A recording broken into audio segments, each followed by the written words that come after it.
ఆలస్యంగా వచ్చారని విద్యార్థులను చితకబాదిన పీడి. ఎక్కడ జరిగింది ఇది? సిద్దిపేట జిల్లా కొండపాక మండలం దుద్దెడ సాంఘిక సంక్షేమ బాలుర గురుకుల విద్యాలయంలో జరిగిందట. పీడి సారు ఆయన మార్నింగ్ క్లాస్లో పెడుతున్నాడు పిల్లలకి. ఎవరికి? 10th క్లాస్ పిల్లలు లేకుంటే 9th క్లాస్ పిల్లలు, వాళ్ళకి మార్నింగ్ సెషన్ నడుస్తుందట 6 to 8:30 వరకు. మంచిదే, చదివిపిస్తున్నారు పాపం. వాళ్ళను కొంచెం డిసిప్లిన్ పెడుతున్నారు, బాగానే ఉన్నది. 10 నిమిషాలు ఆలస్యం వచ్చిందని చెప్పి చితకబారితే, 10 నిమిషాలు ఆలస్యం వచ్చిన విద్యార్థిని కొడితే హాస్పిటల్ అడ్మిట్ అయ్యారట. హాస్పిటల్ అడ్మిట్ అయ్యేటట్టు కొట్టినట్టు ఆయన. ప్రభుత్వ ఆసుపత్రిలో చికిత్స అందించి తిరిగి మళ్ళీ హాస్టల్ తీసుకుపోయారట. గతంలో కూడా ఈ పీడి సార్ వాసు అంట ఆయన పేరు. ఇక్కడ చూద్దాం ఒకసారి. సిద్దిపేట జిల్లా కొండపాక మండలం దుద్దెడ సాంఘిక సంక్షేమ బాలుర గురుకుల విద్యాలయంలో బుధవారం ఈ ఘటన చోటు చేసుకుంది. దుద్దెడ గురుకులంలో విద్యార్థులకు గత కొన్ని రోజులుగా ఉదయం 6 గంటల నుంచి 8:30 వరకు ప్రత్యేక తరగతులు నిర్వహిస్తున్నారు. చలి తీవ్రంగా ఉండడంతో 19 మంది ఇంటర్మీడియట్ స్టూడెంట్స్ అంట. వాళ్ళు ఇంటర్మీడియట్ స్టూడెంట్స్ ఏం చేసిర్రు? 19 మంది ఇంటర్మీడియట్ విద్యార్థులు 10 నిమిషాలు ఆలస్యంగా వచ్చిరట. ప్రత్యేక తరగతి వచ్చారు. ఇక దీంతో ఆగ్రహించిన గురుకుల పీడి వాసు వారిని బెత్తంతో ఇష్టం వచ్చినట్టుగా చితకబాదాడు. దెబ్బల తీవ్రతకు కొందరికి నడుం కింద భాగంలో వాతలు వచ్చాయి.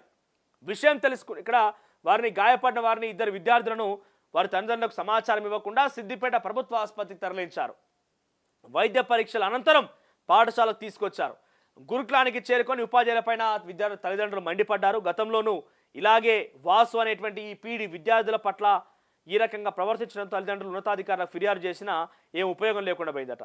ప్రజెంట్ అక్కడ వెళ్ళినటువంటి కొంతమంది ఇన్స్పెక్షన్ జోనల్ అధికారి ప్రత్యూష ఏం చెప్పిందంటే, అవును పీడీ సార్ కొట్టిన మాట వాస్తవమే, మేము విచారణ ఉన్నతాధికారులకు విచారణకు ఆదేశించినాము, ఇవి విచారణ సంబంధించి మేము ఉన్నతాధికారులకు చెప్తాం, ఈ విషయాన్ని వాళ్ళు నిర్ణయం తీసుకుంటారని చెప్పి పోయిందంట. మరి ఇదే చొప్పున ఇదే లెక్కన మనం ప్రభుత్వ అధికారులకు ఆలస్యంగా ప్రభుత్వ కార్యాలయాలకు ఆలస్యంగా వచ్చేటువంటి ప్రభుత్వ అధికారులు ఏం చేయాలి? ఇట్లే కొట్టాలనా? కనీసం ఎమ్మెల్యే క్యాంప్ ఆఫీసులో అందుబాటులో అయినటువంటి ఎమ్మెల్యేలను ఏమనాలి? ప్రజల్లో అందుబాటులో లేని ప్రజాప్రతినిధులను ఏమనాలి? ఇక్కడ ఎందుకు చెప్పాల్సి వచ్చింది ముచ్చట అంటే, ఆయన కొడితే పిల్లలు హాస్పిటల్లో చేరిపోయారంట.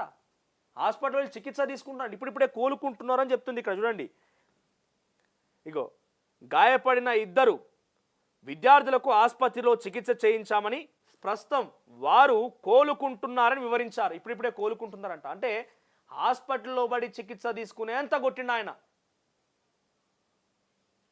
మరి మీ పనితీరు చక్కగా లేక ఫుడ్ పాయిజన్ అయినప్పుడు మిమ్మల్ని ఇట్లే కొట్టాలనుకుంటా.